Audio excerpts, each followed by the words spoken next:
Hello, everyone.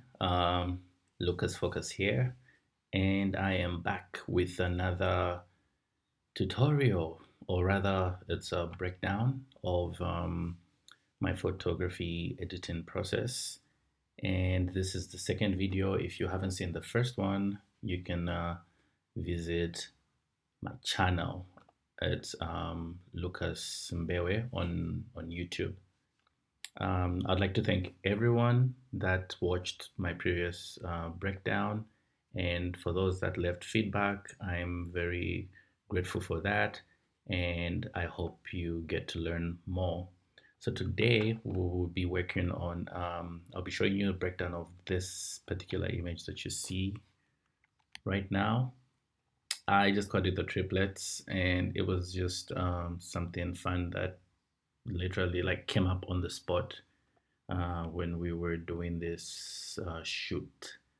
Uh, yeah, so before we get right into it, I'd like to show you a little bit of the behind the scenes, so the images that were used and how I managed to plan for this on the spot before we actually even got to editing in Photoshop. So I will show you the images that were used.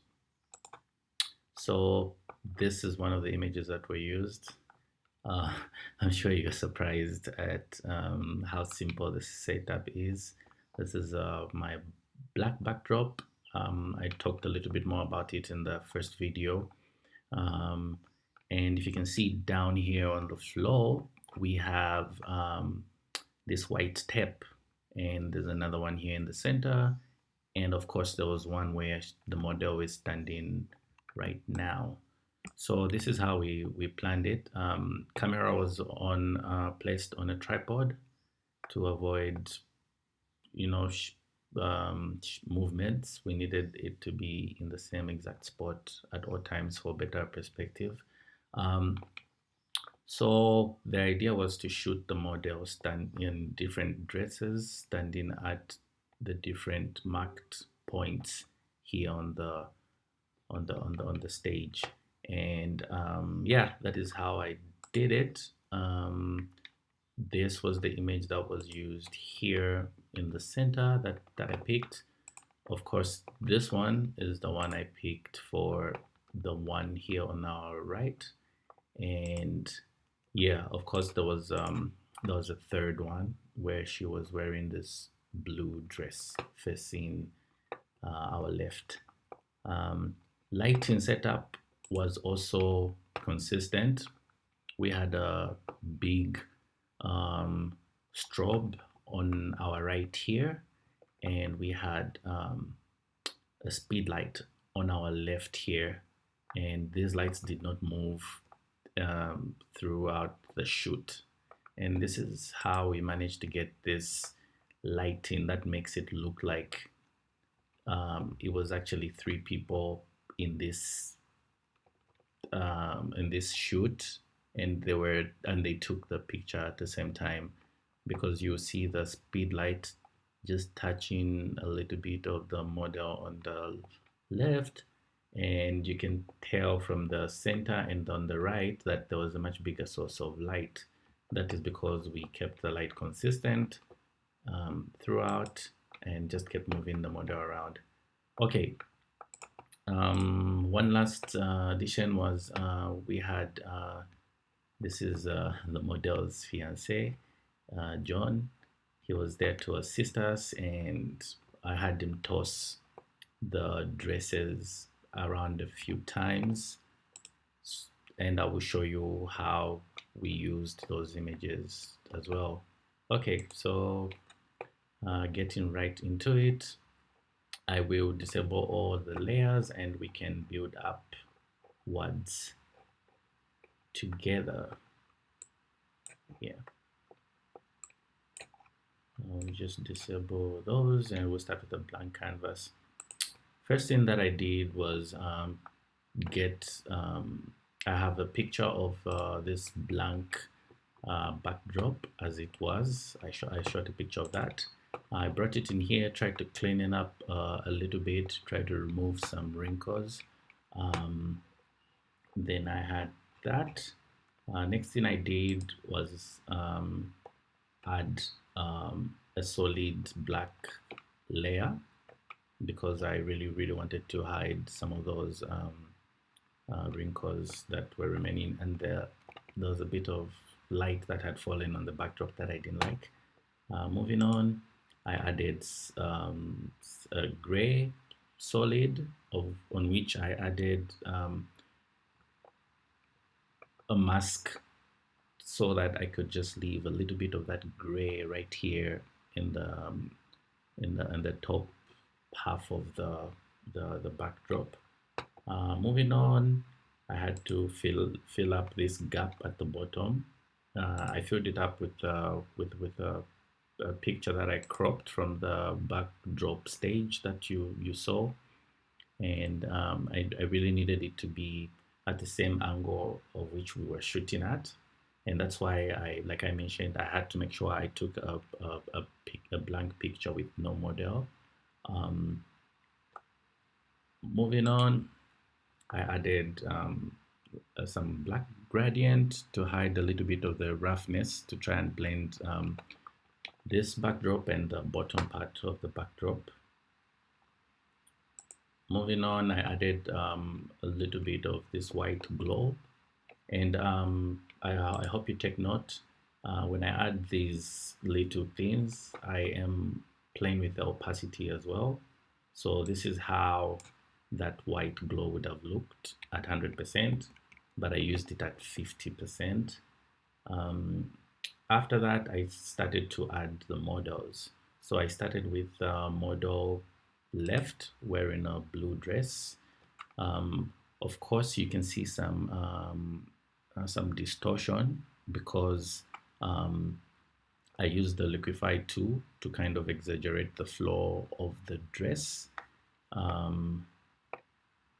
I will show you how that looked without the liquify tool. So that is how it looked. And of course, I used one of the images that was taken like this of the blue dress to extend the flow of this dress, and of course with the liquify tool to also stretch it out. So yeah, I'm not showing that process right now, but I did do that. If you can take note of that. The next thing I did was add the model on the right. Yeah, so model on the right, wearing this, I'll just call it green. I know it's not green. You can call me out for that. But yeah, so we added the model wearing this dress, and as you can see, I don't know if you can tell, but I did play around with the dress with using one of I think this exact image. I cut out this dress and added it to the model right here. After that, I started I added some glow and a curve to lighten up the model. I really wanted it. I really wish the lighting I had used had more effect on her. I felt it was a little bit dark, so I did some glow.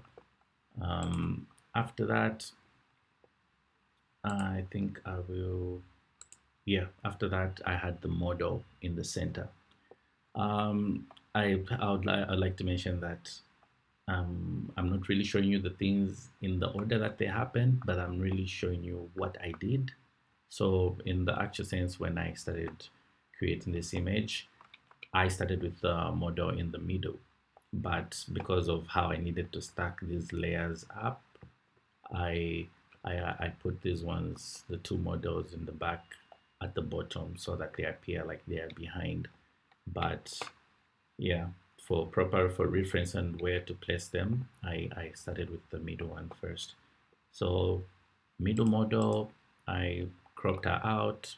When we were taking the pictures, I made her play around with her dress and swing it around, and this is the image that we had.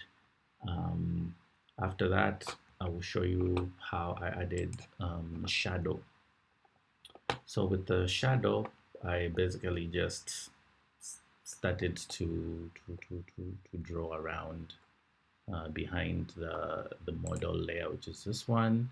Then as you can see, there's these dark spots. They're the ones that I drew to kind of show her shadow falling onto the two models behind her. It gives that realistic feel and that depth of field.